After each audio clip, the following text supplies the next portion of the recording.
Bonjour et bienvenue. Aujourd'hui, on plonge dans le livre de Sudei, Tout le monde a un mindset. Et pour bien comprendre, il faut revenir à l'auteur lui-même. Figurez-vous qu'après une scolarité plutôt compliquée, il était à la recherche d'une sorte de pilule magique, un truc pour booster ses capacités, un peu comme dans le film Limitless, vous voyez. Eh bien cette pilule, il a fini par la trouver. Pas dans une pharmacie, non, mais dans les livres. C'est là qu'il a compris que le savoir, en fait, ça pouvait absolument tout changer dans sa vie. Et c'est justement cette découverte qu'il a eu envie de partager. Dès le début du livre, on tombe sur une citation de Wayne Dyer, et franchement, elle résume tout. Quand on change notre regard sur les choses que l'on regarde changent. C'est vraiment ça l'idée centrale. Notre perception, elle ne fait pas que colorier la réalité. Non, elle la crée de toutes pièces. Alors, comment on va aborder ça? C'est simple, en 3 temps. D'abord, on va voir ce qu'est le mindset, le système d'exploitation de notre esprit. Ensuite, on décortiquera ses 3 composantes de base. Et pour finir, on explorera 3 grandes philosophies pour vraiment l'orienter vers la réussite. Allez, c'est parti pour la première partie, le système d'exploitation de l'esprit. On va essayer de comprendre comment notre programmation interne façonne notre réalité au quotidien.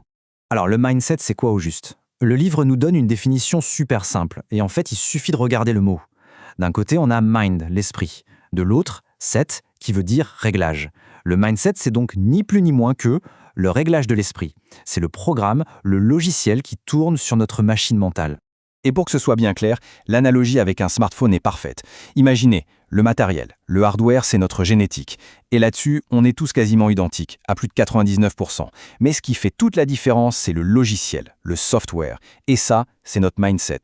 Ce sont les instructions qui vont donner des résultats. Et la super nouvelle dans tout ça, c'est que ce logiciel, contrairement au matériel, on peut le changer, le mettre à jour à l'infini. D'ailleurs, il y a une petite histoire qui illustre ça parfaitement. Imaginez un vieil homme assis à l'entrée d'une ville. Un premier voyageur s'approche et lui demande « Dites-moi, comment sont les gens ici ?» Le vieil homme, malin, lui demande d'abord « Et comment était-il là d'où vous venez ?» Le voyageur soupire « Oh là là, insupportable, la vie était un enfer. » Et le vieil homme de répondre « Eh bien, vous trouverez exactement la même chose ici. » Un peu plus tard, un deuxième voyageur arrive. Même question.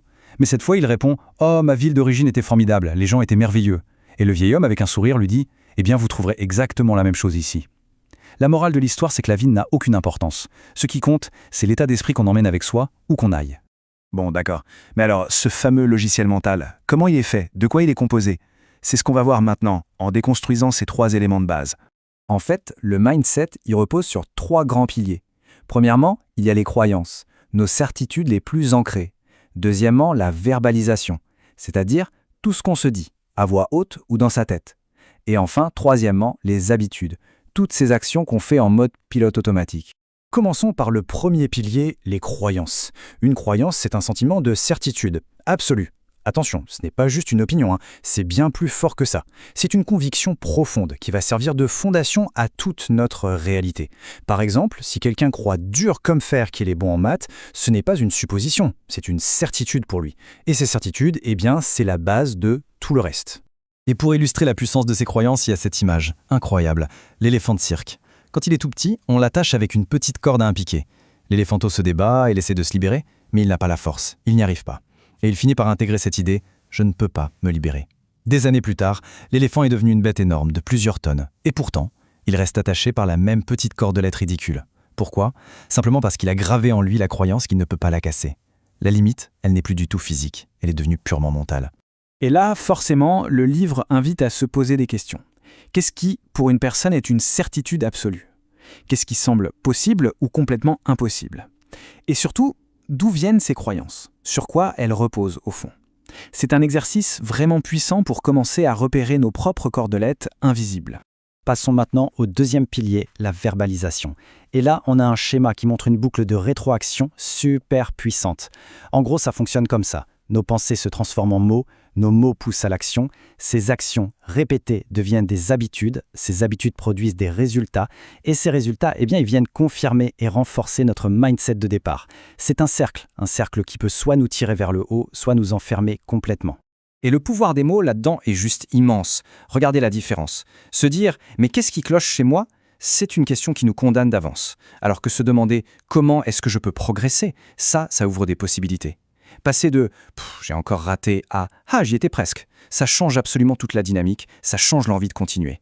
La situation est la même, mais l'histoire qu'on se raconte, elle, est radicalement différente. Et tout ça nous amène logiquement à la 3e et dernière composante, les habitudes.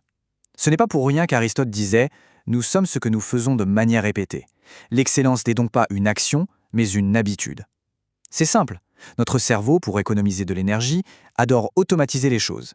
Et ces automatismes, qu'ils soient positifs ou négatifs, finissent par couler notre mindset dans le béton. Ils nous donnent les preuves tangibles de ce qu'on croit déjà être. Voilà pour les composantes. On arrive maintenant à la troisième et dernière partie, la plus concrète peut-être, les philosophies de la réussite. Autrement dit, comment on fait pour mettre à jour ce fameux système d'exploitation mentale? Le livre met en lumière 3 grandes philosophies qu'on retrouve souvent chez les personnes qui réussissent. Il y a la philosophie du mérite, celle de la progression et pour finir la philosophie de la maturité. La philosophie du mérite, c'est quoi? C'est la croyance intime qu'on a le droit de réussir. Attention, on ne parle pas d'arrogance, loin de là. C'est une conviction qui vient du travail fourni. Plus on s'investit, plus on sent au fond de soi qu'on mérite d'y arriver. Et ce sentiment, ça devient un carburant, un moteur d'une puissance incroyable. Mais alors, quand on dit travail, de quoi parle-t-on exactement? Ce n'est pas juste de l'effort bête et méchant. Non, c'est un cocktail bien plus subtil de 7 ingrédients. Il faut de la ténacité pour ne rien lâcher, de la recherche pour continuer à apprendre, de l'adaptation, parce que rien ne se passe jamais comme prévu, de la vocation pour que ça ait du sens, de l'avancement pour ne pas stagner, de l'ingéniosité pour surmonter les problèmes, et bien sûr, de la lucidité pour savoir où l'on va. Et cette phrase de Napoléon Hill résume tout ça à la perfection. Celui qui travaille plus qu'il n'est payé sera bientôt payé plus qu'il ne travaille. L'idée, c'est qu'en faisant toujours un peu plus, on se forge cette conviction intérieure qu'on mérite plus. Et c'est cette certitude qui ensuite nous donne la force d'aller chercher ce qui nous revient sans jamais se contenter de miettes. Deuxième philosophie, celle de la progression. Ça s'inspire beaucoup des recherches de Carol Dweck. En gros, il y a 2 écoles. D'un côté, le mindset fixe, qui pense que les capacités, c'est inné. Soit on est intelligent, soit on ne l'est pas. Point. De l'autre, le mindset de croissance, qui est convaincu que tout peut s'apprendre et se développer avec de l'effort. Pour lui, un défi, ce n'est pas un risque d'échec, c'est une occasion de grandir. C'est vraiment la conviction que rien n'est parfait, mais que tout est perfectible. L'image de l'escalier est parfaite pour ça. Pour arriver en haut d'un escalier de 250 marches, personne n'essaye de faire un saut gigantesque. Non, on monte marche après marche, tranquillement, à un rythme régulier. La progression, c'est exactement ça. C'est comprendre que les résultats spectaculaires sont en fait la somme de plein de petites actions faites de manière constante. On a tendance à complètement sous-estimer la puissance incroyable des petits efforts réguliers. Et on termine avec la philosophie de la maturité. C'est quoi être mature selon le livre? C'est simple. C'est être capable de faire la part des choses entre ce qu'on peut contrôler et ce qui nous échappe. Et c'est prendre la responsabilité à 100% de ce qui est entre nos mains. L'image de l'archer est parlante. Un bon archer ne va jamais blâmer le vent, l'arc ou la flèche. Non. Il s'adapte aux conditions pour toucher sa cible. Pour lui, un échec, ce n'est jamais vraiment un échec. C'est juste un résultat différent de ce qui était prévu, et donc une chance d'apprendre quelque chose pour ajuster le tir la fois d'après. Pour conclure, l'auteur nous laisse avec une métaphore magnifique. La sculpture, nous dit-il, dépend du sculpteur. L'œuvre finale ne sera jamais que le reflet de ce que l'artiste a d'abord imaginé, créé dans son esprit. Eh bien, notre vie, c'est notre sculpture. Et notre esprit, c'est le sculpteur. Au fond, ce qui nous arrive dans la vie est bien moins important que la façon dont on décide d'y réagir. Et on se quitte donc sur cette idée forte. Si l'esprit est le sculpteur de la vie, la seule question qui vaille est quelle œuvre allons-nous créer? C'est là précisément que se trouve tout le pouvoir et toute la responsabilité que nous donne la maîtrise de notre propre mindset. Merci de nous avoir suivis.